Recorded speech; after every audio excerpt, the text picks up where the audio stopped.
Olá, muito boa noite. Começa mais um programa Frente a Frente ao vivo, 3342-7096, o telefone está aberto. A minha convidada hoje é Márcia Rosa, prefeita de Cubatão. Vocês lembram quando eu entrevistei aqui o Sidney Aranha? Nós ficamos de trazer a Márcia? Então, o Sidney conseguiu essa proeza junto à assessoria dela, que está aqui também, e a prefeita está hoje conosco. Já já vamos falar sobre os dramas de Cubatão. A Márcia lá... Tá fácil não a crise em Cubatão.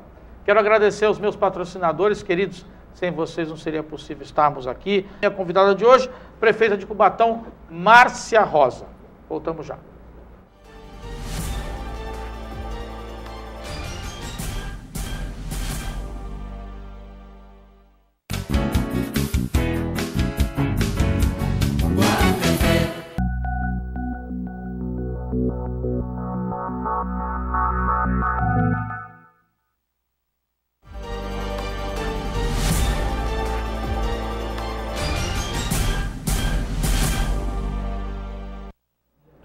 Muito bem, estamos de volta. Prefeita Márcia Rosa, muito obrigado por ter aceito o nosso convite. Eu que agradeço, Wagner, é um prazer imenso estar aqui no programa Frente a Frente. Frente a Frente. Você pela primeira vez aqui na mídia do Guarujá, né, Márcia? Pela primeira vez aqui no seu programa. Sim. E na mídia do Guarujá mesmo, você tem razão. Mas é um prazer enorme estar aqui na noite de hoje para a gente poder conversar um pouquinho sobre os problemas de Cubatão e da região. Legal. Márcia, quais foram as principais razões que você acredita que te levaram à reeleição em Cubatão, no momento, acabou de passar a eleição, que tem uma crise instalada em Cubatão, né? A tua eleição, você foi reeleita, né? Uhum. Lá só tem um turno, né, Márcia? Lá só tem um turno. Lá só tem um turno. O que te levou à reeleição? Mas se tivesse, também ganharia, porque a gente não, você ganhou teve com mais de 50%, mais de 50% dos votos, né? É verdade. O que te levou à reeleição? Olha, o que me levou à reeleição é um conjunto de coisas, né? Uma delas é a mesmo que me levou à eleição. É a paixão que eu tenho pela cidade, a relação de afeto, de carinho, de proximidade que eu tenho com as pessoas. Mas quando se trata de reeleição, como você está colocando, tem um componente a mais, que é o componente da avaliação do teu governo. O que você fez no primeiro mandato? Então, o que você fez, ele vai ser julgado, tem um julgamento do seu trabalho nas urnas. E isso aconteceu. Então, a cidade de Cubatão, que não tinha cinema, passou a ter cinema. Que não tinha teatro, passou a ter teatro. Que as escolas estavam destruídas, as escolas foram reconstruídas, reformadas, não tinha lazer na cidade. Hoje a gente tem o maior parque público de toda a região da Baixada Santista, que é o Parque Anilinas. As obras, os serviços, os programas implementados dentro do município propiciaram uma transformação na cidade. E as pessoas viram isso, observaram isso, e queriam que este governo continuasse. Então, o voto na urna foi o voto da confiança, foi aquele voto assim, eu confio, eu acredito, eu quero que Cubatão continue mudando, continue se transformando, a direção, o caminho é este. Então, a reeleição tem esse sentido. O que levou à reeleição é o reconhecimento do trabalho, das grandes mudanças que nós fizemos na cidade de Cubatão. Você pegou uma Cubatão muito destruída? Nossa. Muito. Primeiro, uma cidade assim, você imagina uma cidade no século XXI, sem um cinema, Wagner? Claro. Sem um cinema, assim, que lazer que as pessoas têm na cidade. Então, para as famílias mais humildes, para ir ao cinema, você tem que juntar um dinheirinho, colocar toda a família dentro do ônibus, pagar o transporte, levar ao cinema, pagar um ingresso, quer dizer, as pessoas estavam tão excluídas de tudo, quando eu assumi, que o nosso governo representava o governo da esperança, uma esperança muito grande. E isso tem dois lados, né? Tem o ônus e o bônus, né? Porque a esperança é muito grande de que você mude e dê respostas para anseios, desejos, sonhos de 30 anos incubados. Isso cria expectativas muito grandes, né, Márcia? E por conta dessa expectativa alta, a cobrança é muito maior. Se bem que também tem outro lado, né, Wagner? Quando uma mulher assume o poder, a cobrança com a mulher sempre é maior. Mas isso também não tem nenhuma preocupação com isso. até porque nós mulheres sempre fomos mais cobradas, e por sermos mais cobradas, a gente também se cobra muito mais e procura trabalhar muito mais. Então, acho que a reeleição, para encerrar essa sua primeira pergunta, ela vem das mudanças que nós fizemos com a cidade. As pessoas aprovaram as mudanças e depositaram nas urnas essa confiança. Qual é o teu planejamento para o próximo mandato? O planejamento para o próximo mandato é a continuação dessas grandes mudanças que nós fomos fazendo na cidade de Cubatão desde que assumimos. Por exemplo, é a única cidade da região que tem a presença do cobrador, da cobradora no ônibus. Recentemente nós enfrentamos uma paralisação do transporte, uma greve, e é sempre muito duro você ver uma greve, uma paralisação. Sim. Lidar com isso é difícil, porque é uma conturbação que traz prejuízos para todos, para o trabalhador, para o estudante, para a dona de casa. Mas eu ainda dizia que tudo tem um lado bom. Claro. Só existia greve com cobrador porque tinha cobrador. Porque antes não tinha cobrador. Então nós devolvemos para a cidade centenas de empregos que foram roubados quando a empresa entrou na cidade e o poder público permitiu que esse trabalhador fosse substituído por uma bilhetagem automática. Tá. O que não é necessário. Então, nós trouxemos a presença desses... Da mão de obra que você gera, né? Mas são mais famílias empregadas. São mais famílias empregadas, maior agilidade segurança no transporte. Você imagina o motorista dirigir, dar troco, olhar o retrovisor. Assim, é uma loucura. A acessibilidade. Quando nós assumimos, nós tínhamos na cidade um único ônibus com acessibilidade. Hoje nós temos mais de 70% da frota com acessibilidade. Até agora, ao meio do ano, 100% da nossa frota com acessibilidade. Então você tem um transporte de qualidade que tem uma comunicação saudável com o transporte alternativo, e quem ganha é a comunidade. Tinha bairros ali, Wagner, que foram construídos, projetos habitacionais. Bolsão 7 é um caso.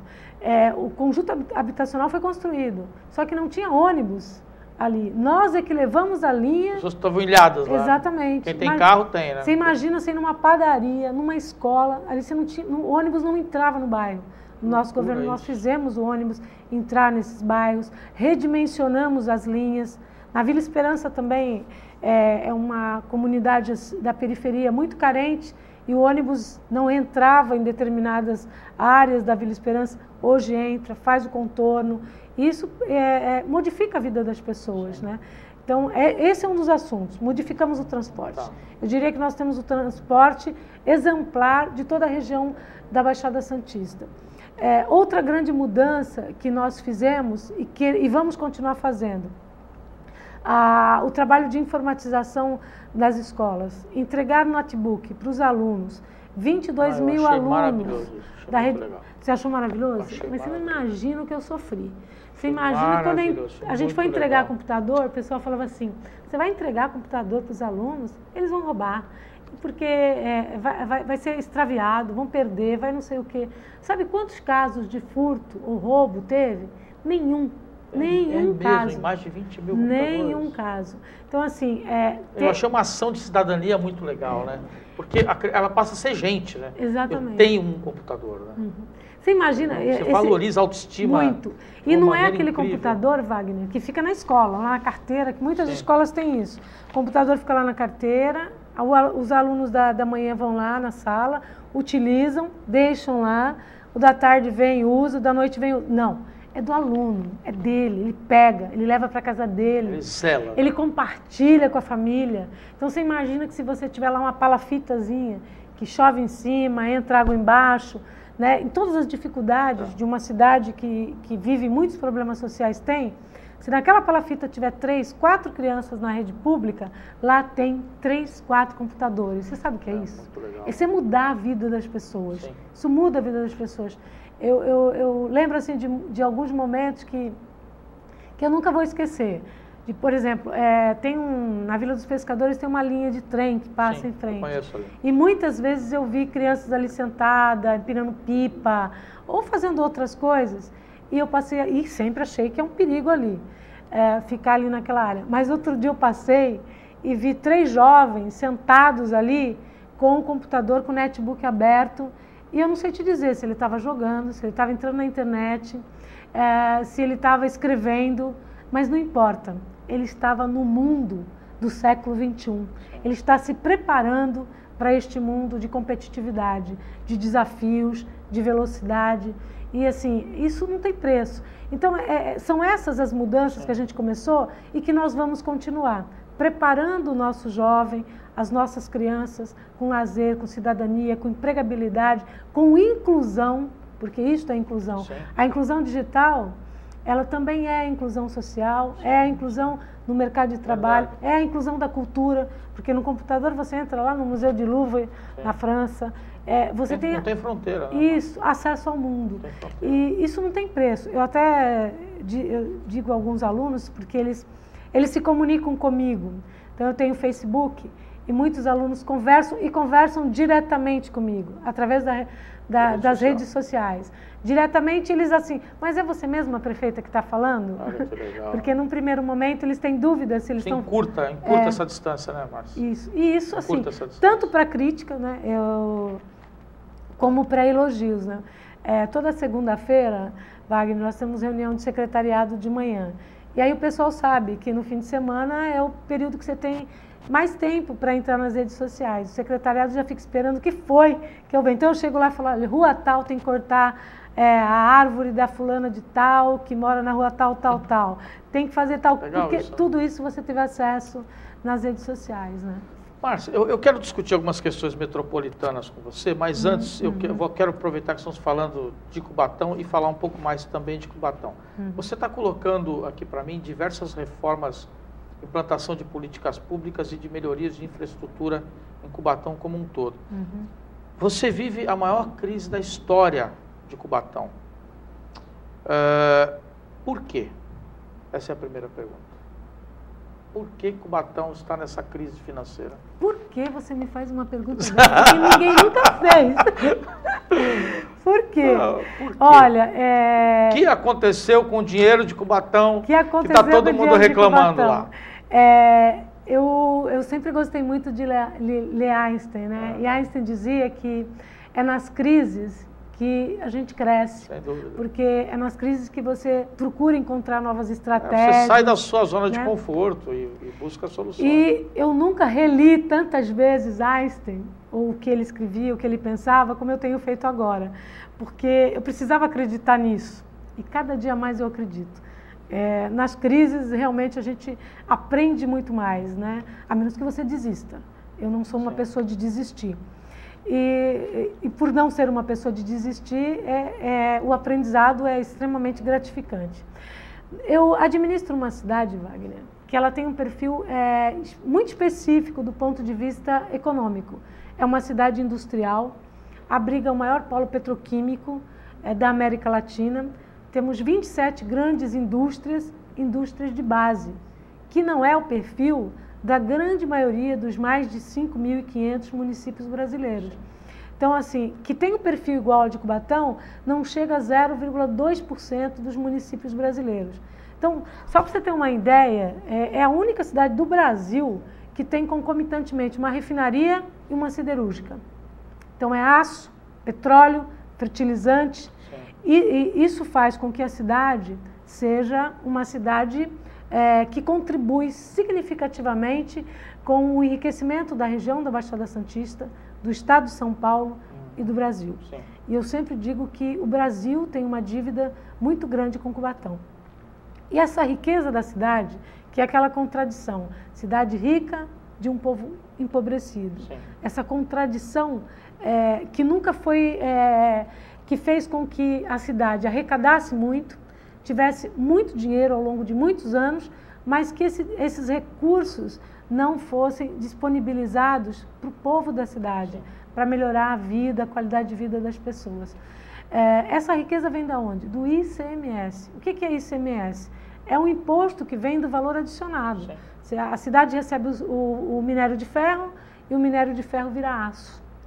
E aí esse valor adicionado do aço é que se transforma lá na frente em um peso significativo do valor adicionado e do ICMS. Bom, Aí nós temos um período de desindustrialização, de recuo do setor produtivo. Então você tem uma queda no setor produtivo. Só para você ter uma ideia, em maio de 2011, no ano passado, nós tivemos uma arrecadação de aproximadamente 35 milhões em ICMS. Este ano, em maio, nós tivemos 25 milhões. Em um único mês, nós tivemos uma queda de 10 milhões de reais. Então, você imagina os seus contratos, as políticas que você tem com uma queda dessa. Aí você vai dizer, poxa, prefeita, mas não deu para prever? Ninguém conseguiria prever uma situação destas. Aliás, assim, quem diria que o Brasil, que tinha, aspas, sacoleiros no Paraguai, hoje tem sacoleiros nos Estados Unidos. Verdade. Que os Estados Unidos ia ter a crise que tem hoje, que a China ia dominar o mercado mundial. Ninguém. Que a Europa ia quebrar, né? Que a Europa ia quebrar. Aliás, a Europa tem dificuldade de lidar com a crise, porque nunca viveu crise. Sem dúvida. Né? Então, essa crise que afeta o Brasil, e o nosso presidente, ex-presidente Lula, disse isso com muita propriedade, no Brasil é uma marolinha, e é uma marolinha, porque para quem conhece hoje, para quem vive, acompanha o que está acontecendo na Europa hoje, e de cada 10 trabalhadores, 4 estão desempregados, é realmente uma marolinha no Brasil.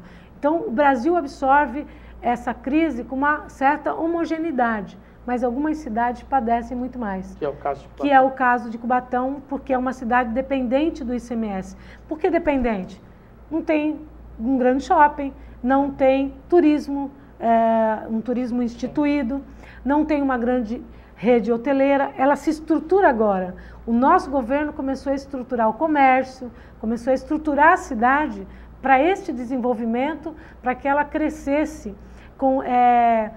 diversificando suas fontes de receita, com outras vocações para geração de emprego e renda, porque nunca teve. E aí nós temos a questão, por exemplo, do IPTU. 85% do IPTU da cidade vem das indústrias. A maior parte da cidade não paga IPTU. E nós temos IPTU hoje na cidade de R$ 3,00, R$10. Quem paga IPTU alto, paga um IPTU de 200 e poucos reais por ano.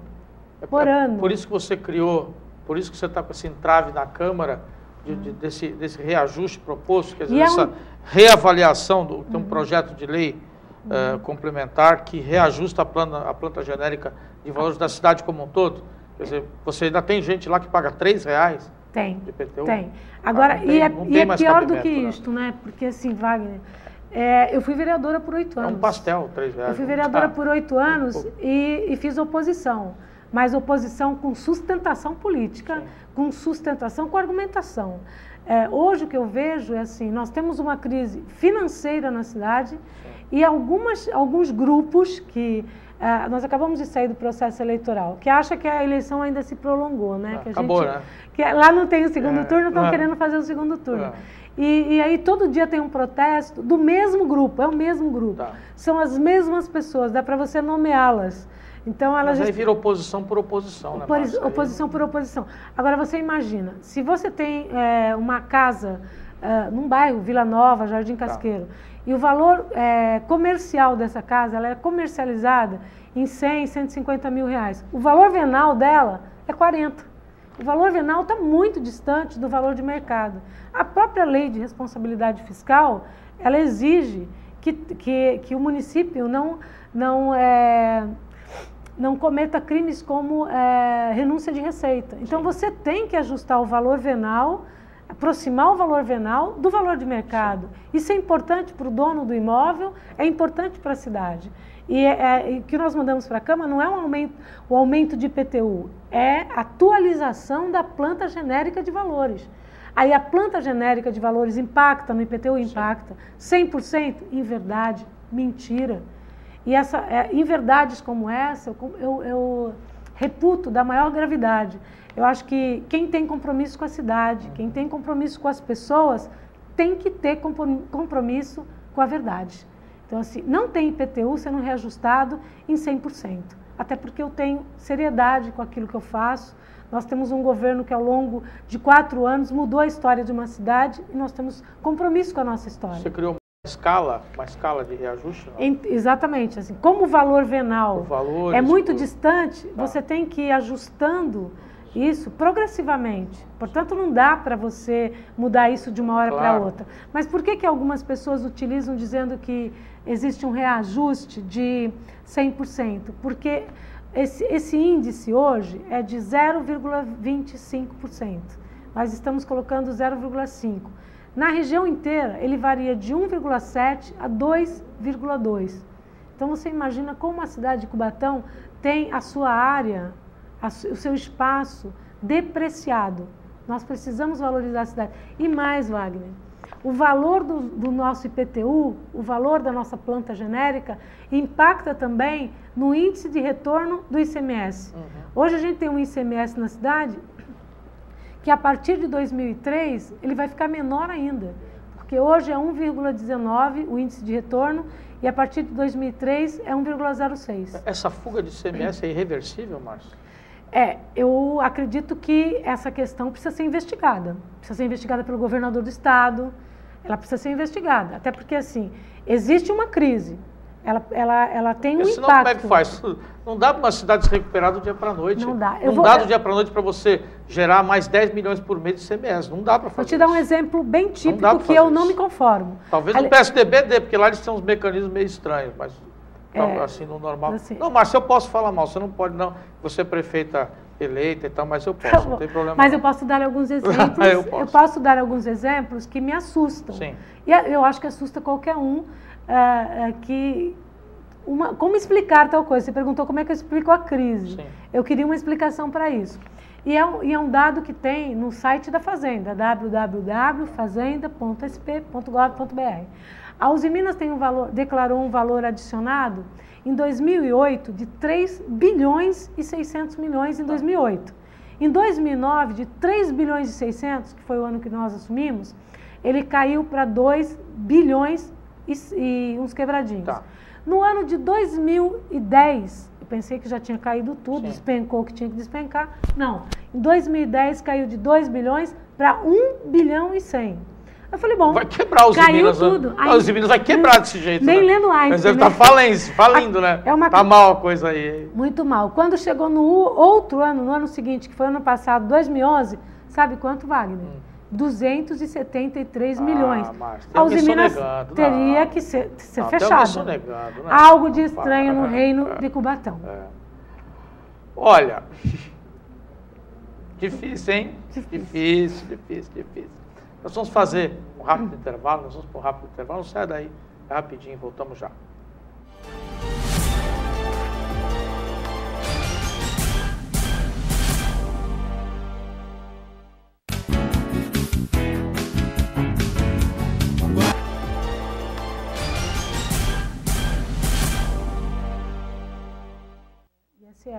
Bom, estamos de volta para mais um bloco do programa Frente a Frente. Márcia, picaretagens à parte, aí da Uzi Minas e de alguns outros sonegadores, picaretagem, porque 2 pau e 800, 3 bilhões de arrecadação, hoje você arrecada 200, para, meu irmão, você está sonegando, rapaz, deixa de picaretagem, você está comprometendo a vida daquele coitadinho que precisa de um serviço público que pode ficar comprometido por queda de receita, isso é sem vergonhice.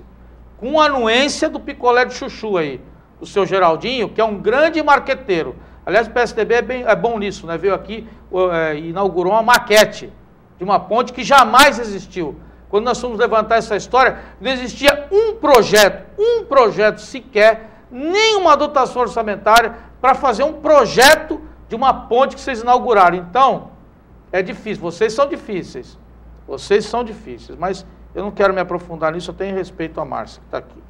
Márcia, eu queria discutir um pouquinho contigo a questão metropolitana. Você tem um envolvimento razoável, né, com o Condesb, você participa de maneira muito ativa desse processo todo, e as questões de segurança, saúde, educação, transporte, isso precisa ser discutido de uma maneira metropolitana, na minha opinião. Há essa preocupação de vocês, prefeitos, discutirem isso de uma maneira metropolitana ou cada um com seus problemas? Eu acho, Wagner, que há uma preocupação dos prefeitos, acho que há uma intenção, vontade dos prefeitos de trabalhar conjuntamente. Mas acho que esse link com a AGEM e o CONDESB é muito frágil. Tá. É muito frágil. Vou te dar um exemplo que é... E por quê? Por falta de vontade política? Eu acho que assim, esses recursos, a gente depende de um canal forte com o governo do Estado e que seja um canal descontaminado politicamente. Tá. Então, uma das coisas que eu estava discutindo outro dia, eu administro Cubatão. Sim. Né? E as pessoas falam dos gargalos logísticos que nós temos na região da Baixada Santista. Todo mundo sabe do Rodoanel, foi construído um Rodoanel para dar maior viabilidade, aumentar a fluidez do trânsito em São Paulo. Sim. Ótimo, o Rodoanel aumentou a fluidez. Desce, cai onde? Na Baixada Santista. Sim.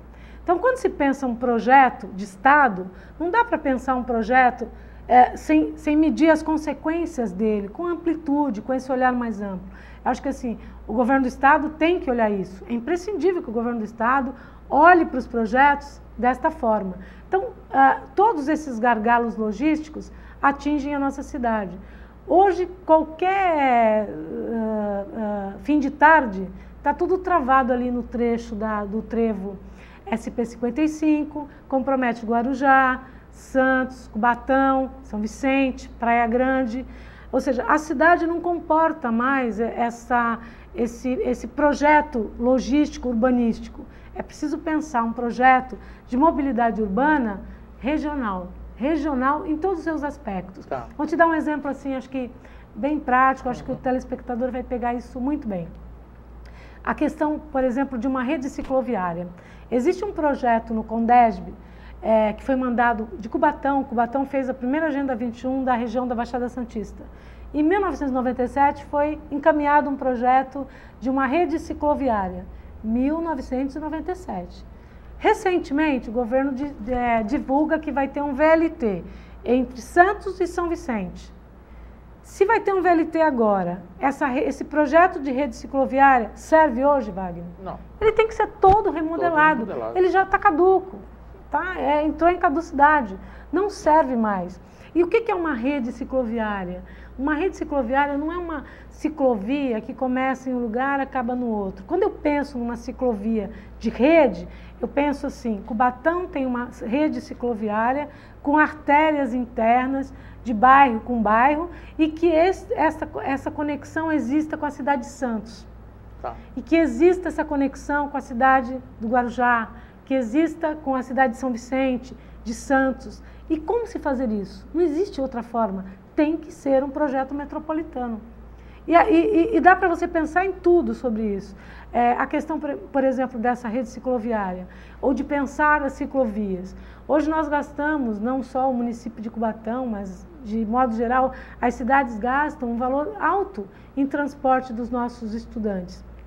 Você gasta um transporte alto, o aluno anda menos, a vida sedentária é cada vez maior, nós contribuímos mais com a obesidade, com problemas cardiovasculares e, no entanto, a gente pode pensar um projeto em que você crie artérias de políticas onde você utilize bicicletas para ir à escola, para utilizar o trabalho, não só com aquela linha do desejo que se pensava antigamente, né, que era você ter uma ciclovia da casa para o trabalho, mas da casa para o trabalho, da casa para a escola e que integre a região inteira. Isso só é possível com uma efetiva ação da AGEM junto aos prefeitos da região. Sem isso, nós não vamos resolver os problemas de gargalos que nós temos na região, porque assim, você imagina uma rede cicloviária, se a gente implantar por exemplo, o VLT, dá para você imaginar o VLT, que é o que está anunciado agora, Santos e São Vicente, ele vem para Cubatão, se ele vai, qual é o traçado para Cubatão? Se ele vai pegar Guarujá, qual é o traçado para Guarujá? Porque se você vai pensar em rede cicloviária, como é que fica o VLT? Porque você tem que encontrar todos os modais na cidade, né? A hidrovia, o VLT, o rodoviário, o cicloviário. Para você encontrar os modais, você tem que ter um desenho inteiro. Eu não conheço o desenho inteiro de um VLT. Então eu vou trabalhar uma rede cicloviária na minha cidade que de repente não vai encostar nunca num projeto de VLT que vai vir ainda que eu não conheço. Então é fundamental o trabalho da AGEM nesta linha, de pensar a cidade, pensar grande, pensar regionalmente. A região da Baixada Santista foi a primeira região metropolitana instituída através de lei. Ela foi instituída através de lei, ela precisa ser vista legalmente e operacionalizada nos seus projetos. Quer ver uma coisa? O governador do estado de São Paulo veio recentemente anunciar 240 leitos para a cidade de Itanhaém. A cidade de Itanhaém recebe 240 leitos. Para a cidade em si, a cidade com 100 leitos, ela resolve a sua cidade. Então, na verdade, você está criando leitos com caráter regionalizado. Mas foi discutido isso? Qual é o local mais adequado para ter leitos para atender a região inteira? Porque a saúde de alta complexidade, UTI, leitos hospitalares, é uma responsabilidade do governo do estado. E esse investimento, ele tem que ser discutido regionalmente. Como é que você cuida da saúde? Por exemplo, Cubatão é uma cidade que ela é cruzada pelas 3 grandes rodovias, abriga um grande parque industrial. Então você imagina que todo acidente vai para onde? Vai para Cubatão. E é o orçamento da cidade de Cubatão, os recursos do Tesouro Municipal que pagam tratamentos caros, traumatismo, neurológicos, queimados, dentro do hospital, pago com dinheiro do Tesouro da Prefeitura de Cubatão, quando na verdade deveria ter um caráter regional, para atender regionalmente. Quer ver um outro exemplo? SAMU. SAMU é uma política do governo federal. O projeto SAMU, ele exige 50%, o governo federal paga. 25% Estado, 25% município. O único estado do Brasil que não entra é o estado de São Paulo. Então, quem quiser ter SAMU tem que pagar 50%. Nós temos SAMU em Cubatão, que atende regionalmente. Mas a parte do estado, que é 25%, quem paga é o município de Cubatão. Isso vai onerando o município, pressionando os municípios nas suas políticas públicas. Márcia, você falou do estado, agora eu lembrei. Você teve com o governador Geraldo Alckmin pedindo uma antecipação do ICMS, que ele na verdade depositaria em janeiro, é isso? Você pediu que ele antecipasse, ele te deu algum retorno disso? Não, não me deu retorno, mas assim, não foi nem o de janeiro. Eu pedi a antecipação do mês de dezembro. O ICMS cai todas as terças-feiras. Né, a antecipação desse ICMS para poder compor a folha de pagamento dos funcionários públicos do município de Cubatão.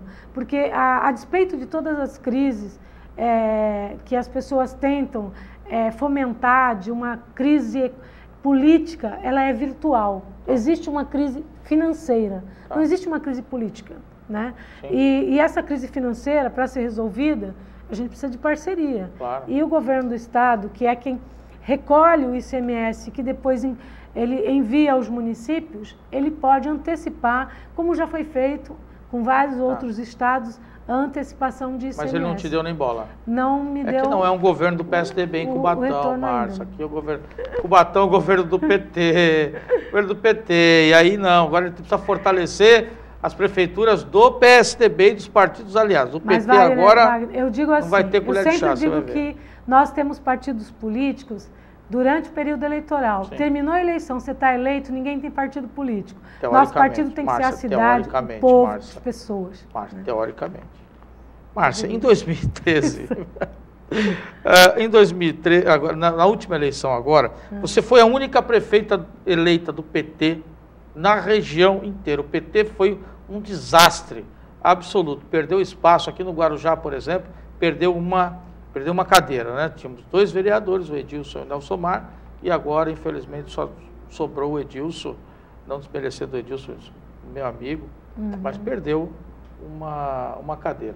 Como você vê a atuação, como você viu a atuação do PT na última eleição e como você vê a situação do PT em Guarujá, que ficou em 3º lugar na última eleição? Vamos começar então pela segunda pontuação. Tudo bem, fica à vontade. A questão aqui no Guarujá, o Sidney Aranha fez um excelente trabalho, chegou em 3º lugar numa campanha que ele colocou na rua, já assim, em cima do período eleitoral. Recursos muito parcos. Sem recurso, mas fez assim, um excelente trabalho aqui na cidade do Guarujá e assim, está recriando, fortalecendo o Partido dos Trabalhadores aqui em Guarujá. Então, acho que o Sidney Aranha foi um grande soldado aqui no Guarujá, junto com os demais companheiros do Partido dos Trabalhadores na cidade. E tá aí, eu acho que o resultado foi muito bom para nós, aqui na cidade. De modo geral, na região da Baixada Santista, nós tivemos, como você disse, eu não diria que foi uma perda, sabe? Porque assim, se a gente só olhar que você ganhou ou não, né, mas por exemplo, em Praia Grande nós não tínhamos representatividade nenhuma. Hoje nós temos lá a Janaína Balares, né? Então nós temos uma representante, uma cidade que nós não tínhamos. Nós perdemos uma representatividade grande, que eu acho que nós, para onde nós já fomos governo, e fomos um governo de referência regional, estadual, que é na cidade de Santos. Então, a cidade de Santos, nós tivemos um encolhimento muito grande do Partido dos Trabalhadores. Mas é só um preparo, às vezes assim, é preciso dar um passo para trás para avançar. Eu acho que a gente sai desse período eleitoral para repensar o Partido dos Trabalhadores aqui na região da Baixada Santista e continuar esse trabalho. Eu acho que eu não vejo isso como um fracasso do partido. Novas lideranças estão surgindo, Sidney Aranha é uma delas, a Janaína de Praia Grande, o Cunha também, que foi candidato a prefeito, foi muito bem. A Onira ficou ali emparelhada, quase ganhou as eleições em Peruíbe. Acho que o resultado talvez não retrate a força que o Partido dos Trabalhadores demonstrou na região da Baixada Santista. Nós estamos encerrando o programa, eu queria encerrar te perguntando o seguinte: você pensa que as eleições de 2014, o PT vai se reorganizar, vai, de alguma forma, fortalecer as suas trincheiras para eleger deputados, enfim, para crescer novamente aqui na região? Porque o PT já foi muito forte aqui na região metropolitana com deputados, né? Muita representatividade. E nós também temos a reeleição da presidenta Dilma. Você vê essa vontade política do PT, até porque, como você mesmo colocou, além de Cubatão, Guarujá, a região metropolitana vive um momento muito especial no país, né? Porque nós a nossa região virou vitrine do Brasil e do mundo, né? Nós temos aqui os maiores portos, o maior porto da América Latina, Guarujá do lado de cá hoje também com toda a sua grandeza, e o pré-sal aí batendo a porta, quer dizer, a vinda da Petrobras para cá. Você acha que o PT está olhando para isso e está preocupado com isso já em 2014? Com certeza. Tá, e assim, esse 2014 ele está na nossa agenda de projeto. Eu não tenho dúvidas que o próximo governo do Estado de São Paulo vai ser o governo do Partido dos Trabalhadores. Não será o presidente Lula o candidato? Eu não sei quem vai ser o candidato. Você não enxerga isso? Não enxergo a possibilidade do presidente Lula sair como candidato a governador. Ele não é um Serra da vida? Não. O Serra quer ser o dono do carrinho de garapa, ele quer tomar a garapa, ele quer cobrar e se deixar ele dar candidato a presidente, governador, ele é uma loucura, prefeito, ele é uma loucura, né? Ele é o cara. Não, eu não vejo isso no Lula. O Lula foi presidente do Brasil, o operário que mudou a história do nosso país. Verdade. E ele não vai, na minha concepção, disputar uma eleição para o governo do Estado. Mas eu não tenho dúvidas de que quem o Lula apoiar vai muito bem, vai ter um resultado maravilhoso. Não era ninguém e o primeiro passo para ganhar o governo do Estado de São Paulo era ganhar a prefeitura do Estado de São Paulo. E o Lula foi feliz. Ele disse, olha, o cara é o Fernando Haddad. E o Fernando Haddad saiu, subiu. Ele foi um dos únicos que enxergou isso, né, Márcio? Porque ele contrariou muita gente para colocar o Haddad, né? Por isso que o Lula é o Lula, né? O Lula é o Lula.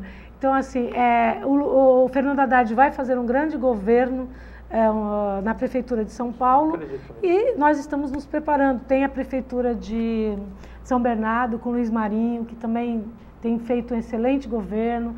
As prefeituras do PT têm demonstrado que sabem governar, que governam diferente, e esse trabalho todo que está sendo feito é o que vai propiciar, né, com certeza, a vitória do PT para o governo do estado de São Paulo. Até porque, assim, são mais de 20 anos o mesmo grupo político governando São Paulo. E nós estamos aí, olha, a segurança cheia de problemas, a questão da mobilidade urbana, a desassoreamento dos rios, tem enchente em São Paulo inteira, Rio Tietê, Rio Pinheiros, e quando enche lá, sobrecarrega a Billings, quando sobrecarrega a Billings, tem que encher aqui a nossa região, a Baixada Santista.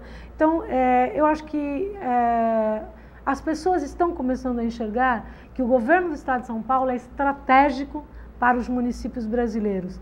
E para nós da região da Baixada Santista, com a descoberta do pré-sal, com todo esse tesouro que vem do pré-sal, que significa investimento, qualificação, trabalho, melhoria da qualidade de vida, e a nossa presidenta Dilma foi extremamente feliz em preservar parte dessa riqueza para a educação, para preparar o Brasil, preparar os brasileiros para esse grande momento de desenvolvimento. Eu acho que são medidas saudáveis para o desenvolvimento do Brasil, e essas políticas estão sendo vistas agora. Por exemplo, eu administro uma cidade industrial. A partir de 2013, nós temos redução da conta de energia elétrica para a indústria produzir, para a dona de casa que está consumindo em casa, e isto significa que o salário, a renda familiar vai ter um valor maior e que a indústria vai poder produzir mais e gerar mais empregos, porque vai fazer economia. Então, todas essas ações em conjunto é para mostrar que o PT sabe governar, o PT governa o Brasil como nunca foi governado. Verdade. E nós queremos, precisamos, podemos e estamos nos estruturando para governar o estado mais rico da nação brasileira, que é o estado de São Paulo. Muito bom. Márcia, nós chegamos ao final do nosso programa. Você tem mais um minutinho, essa câmera é toda sua, fique à vontade. Wagner, eu quero agradecer a todos os seus telespectadores que nos acompanharam aqui, dizer que é um prazer enorme estar aqui. A gente sempre chamava de Itapema. Sim. Eu dei aula aqui, né, no 1º de maio, durante um tempo. O meu marido é daqui, de Vicente de Carvalho. Então, assim, eu estou muito feliz de estar no seu programa, frente a frente com você e com os seus telespectadores. E desejar a todos, aproveitar e desejar a todos um Feliz Natal, um 2013 maravilhoso, e que com certeza a crise financeira nós vamos superar na cidade de Cubatão, porque a maior crise que a gente enfrenta é sempre a que tem dentro da gente, é a nossa vontade, é o nosso amor pelas coisas que a gente faz, e isso eu tenho muito, e acho que essa vontade, essa esperança, ela é dentro de nós, ela é grande, e ela está aí, estamos aí para enfrentar uma crise financeira e sair dela muito mais fortalecidos, com uma cidade muito melhor, e as pessoas muito mais acolhidas, e muito mais bem acolhidas, né? Melhor acolhidas, corrigir aqui, melhor acolhidas, cuidadas pelo poder público. Meu boa noite a todos. Muito bem, chegamos ao final de mais um programa Frente a Frente. Na segunda-feira próxima estaremos de volta. Continue acessando o nosso site, programafrenteafrente.com.br. Lá você acompanha essa entrevista e todas as demais que já passaram por aqui. A você, meu telespectador que está aí até agora nos assistindo, muito obrigado pela audiência, muito obrigado pela paciência, muito nos honra poder ter entrado na sua casa e levar a informação. É uma responsabilidade muito grande levar a informação até você, até a tua família. Muito obrigado pela confiança que depositam no nosso programa já há 3 anos, tá bem? Semana que vem estaremos de volta, se Deus assim nos permitir. Tchau.